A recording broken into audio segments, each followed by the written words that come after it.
about a boy who was trapped in his own body for more than a decade. At age 12, Martin Pistorius contracted a mysterious disease. For 12 years, he couldn't speak and was in a coma-like state much of the time. But he regained consciousness and gradually regained his strength and life with help of an alert caretaker. His story is captured in his book, Ghost Boy. While he still can't speak today, Martin can communicate through a computer. Catherine Zeltner spoke with him by Skype. You'll hear a computer voice, but the words are his. How did you cope during that time? Escaping my reality was difficult, but I was able to develop some coping strategies to help pass the time and basically to keep my mind busy.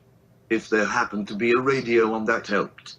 But I also began to take note of how things changed over time. Everything from how the seasons changed to things as simple as watching a wet floor dry, watching how the sun moved across the room and how the light changed.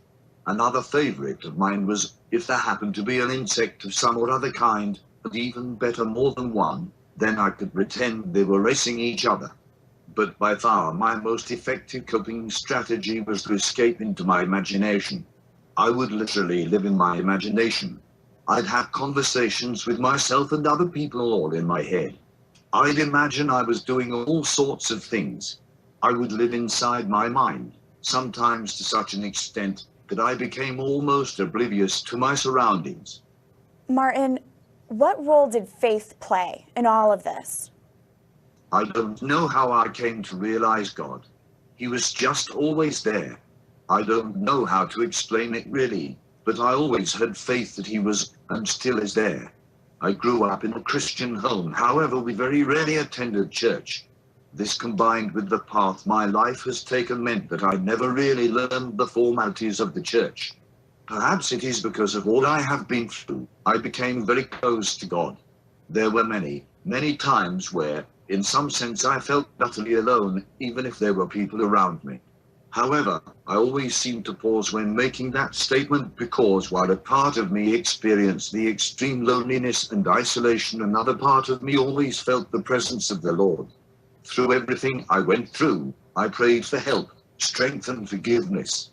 I gave thanks for the blessings I had and especially for the prayers answered, even if they were as small as someone moving my body into a different position that alleviated the pain. It is amazing what you can be grateful for. Simple things that a lot of people may not even think about, like to sit or lay comfortably for a while. For me, God is always there, a constant companion. And yes, I believe had it not been through God's hand, I would not be where I am today. If I stop and think about everything that had to happen and the odds of that happening, then there is no doubt in my mind that that could only have happened through divine intervention. So when people hear of your story, what do you hope they take away from it? Through everything, I've learned that everyone has a story, their own struggles, challenges, and insecurities. I would tell people that there is always hope, no matter how small, to treat everyone with kindness, dignity, compassion, and respect, whether you think they understand or not. To never underestimate the power of the mind, the importance of love and faith, and to never stop dreaming. Martin Pistorius, thank you so much for joining us today. Your story is an inspiration. Thank you. Up next, a unique look at the late Leonard Nimoy, who played and helped create the complex Star Trek character Spock.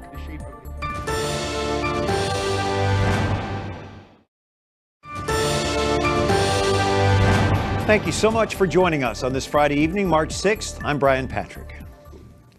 Stephen Greydonis of DecentFilms.com, the film critic for the National Catholic Register, joining us by Skype from Bloomfield, New Jersey. Stephen, you wrote a tribute to Leonard Nimoy in the Catholic Register. His death seems almost personal for you. What made him so special to you and so many of his fans? Well, you can see that I am a Star Trek fan. I am wearing my Starfleet shirt. It's a Next Generation, not original series, but Mr. Spock did appear more than once on Next Generation.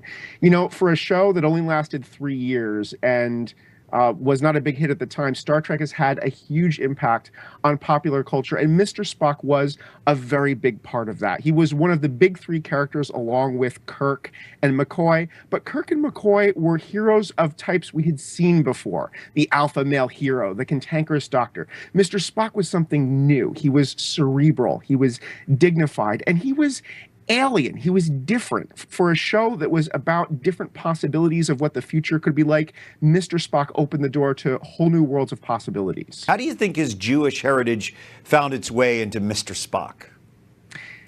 Leonard Nimoy drew on his Jewish heritage in a number of different ways. For one thing, being Jewish in a dominant Christian society gave him an experience of difference from the majority culture, of being in some way alien from the people around him, but also maintaining his dignity. And he definitely drew on that in his characterization of Mr. Spock. He also drew on his heritage in other specific ways. One way that's been much talked about in the last week is in the famous Vulcan salute, which he adapted from a Jewish priestly blessing that he had seen as a boy in synagogue.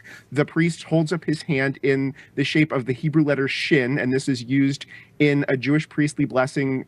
He always got a big kick out of the fact that Star Trek fans were going around blessing each other with this Jewish blessing. How interesting. It's also interesting to point out that the creator of Star Trek, Gene Roddenberry, was a committed secular humanist. Does that create concerns for Catholics when it comes to watching this product?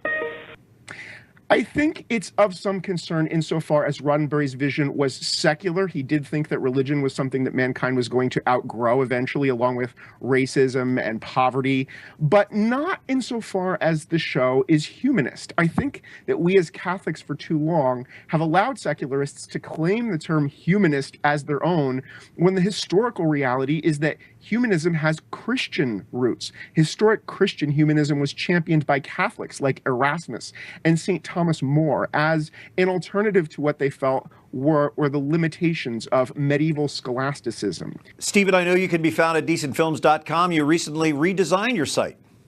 Yes, we have a brand new decentfilms.com for the first time in 10 years. The site is a huge improvement on what was there before. One great thing about it is that it's now mobile friendly, so you can read it on your smartphone or tablet. All right, you can find Stephen at decentfilms.com and his reviews in the National Catholic Register. Stephen Greydanis, thanks. Thank you, Brian. And for the EWTN News Nightly team, I'm Brian Patrick, and we leave you tonight with snapshots of Pope Francis's wonderful, joyful interactions with the faithful today and this week. Good night, and God bless you.